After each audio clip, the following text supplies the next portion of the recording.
আমরা প্রথম বিশেষ অভিযান ধানমন্ডি থেকে শুরু করেছিলাম, আর এই দ্বিতীয় বিশেষ অভিযান আমরা আজকে ঢাকা বিশ্ববিদ্যালয়ের ক্যাম্পাস থেকে শুরু করেছি। এখানে আমরা বাংলাদেশের তিনটি শ্রেষ্ঠ বিদ্যাপীঠ, ঢাকা বিশ্ববিদ্যালয়, বাংলাদেশ প্রকৌশল বিশ্ববিদ্যালয় এবং ঢাকা মেডিকেল কলেজ, এই তিনটিকে আজকের এই বিশেষ অভিযানের আওতায় নিয়ে এসেছি। এখানে আমরা বিশেষ পরিচ্ছন্নতা অভিযান সকাল থেকেই 6টা থেকে শুরু হয়েছে। আমরা প্রায় 1300-র অধিক আমাদের কর্মী বাহিনী নিয়ে আমরা এখানে হাজির হয়েছি। ডাকসুর নেতৃবৃন্দ, তাদের ভলান্টিয়ার বৃন্দ, তারা আমাদেরকে সার্বিক সহযোগিতা করবেন। ঢাকা বিশ্ববিদ্যালয়, বুয়েট এবং ঢাকা মেডিকেলের প্রশাসন, তারা আমাদেরকে সার্বিক সহযোগিতা প্রদান করবেন। আমরা চাচ্ছি যে এই ক্যাম্পাসকে সুন্দরভাবে এবং ক্লিন একটি ক্যাম্পাস আমরা উপহার দিতে চাচ্ছি।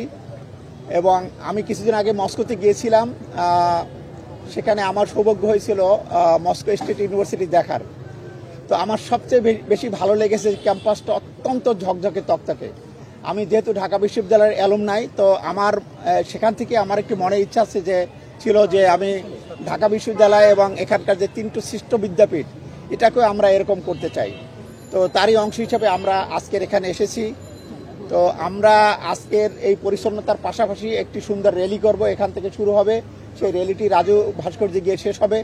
আমরা এই র্যালির মাধ্যমে আমাদের এখানে যারা আমাদের ছাত্রছাত্রী ভাই বোনের আছে তাদেরকেও একটি বার্তা দিব, বিশ্ববিদ্যালয় প্রশাসনকেও আমরা একটা বার্তা দিব যে আমরা সুন্দর ক্যাম্পাস চাই, আমরা পরিচ্ছন্ন থাকতে চাই। তো এ কারণে সকলের সহযোগিতা দরকার। আমরা সিটি কর্পোরেশন থেকে যে যত ধরনের সহযোগিতা দরকার সেটা আমরা প্রোভাইড করব। অ্যাট দ্য সেম টাইম আমরা বিশ্ববিদ্যালয় প্রশাসনকে অনুরোধ জানাবো, তারাও যেন আমাদেরকে সার্বিক সহযোগিতা প্রদান করেন এবং ময়লা যেন একটি নির্দিষ্ট জায়গায় রাখেন। আমাদের কর্মী বাহিনী যেন সকালে এসে সেই ময়লাটা নিয়ে যেতে পারে। তো আমি মনে করি যে এটা একটি কোঅর্ডিনেটেড এফোর্ট, সবাইকে একসাথে কাজ করতে হবে। আমরা সবাই যদি একসাথে কাজ করতে পারি তাহলে আমরা একটি সুন্দর ক্যাম্পাস পাবো। এবং সুন্দর ক্যাম্পাস মানে এটার জন্য একটি জ্ঞান চর্চার কেন্দ্রবিন্দুতে পরিণত হয়। আপনারা জানেন যে বাংলাদেশের ঐতিহাসিক যে কোনো আন্দোলনের সাথে ঢাকা বিশ্ববিদ্যালয় জড়িত ছিল। ঢাকা বিশ্ববিদ্যালয় শুধু রাজনৈতিক নেতা তৈরি করবেন, এখানে অনেক বিজ্ঞানী তৈরি হবে, আমরা সেটা চাই। এটার জন্য জ্ঞান চর্চার একটি কেন্দ্র পরিণত হয়, সেইটাই আমাদের সকলের প্রত্যাশা। তো আমি আমার বক্তব্য বাড়াবো না, এখানে আমাদের ভিসি মহোদয় আছেন।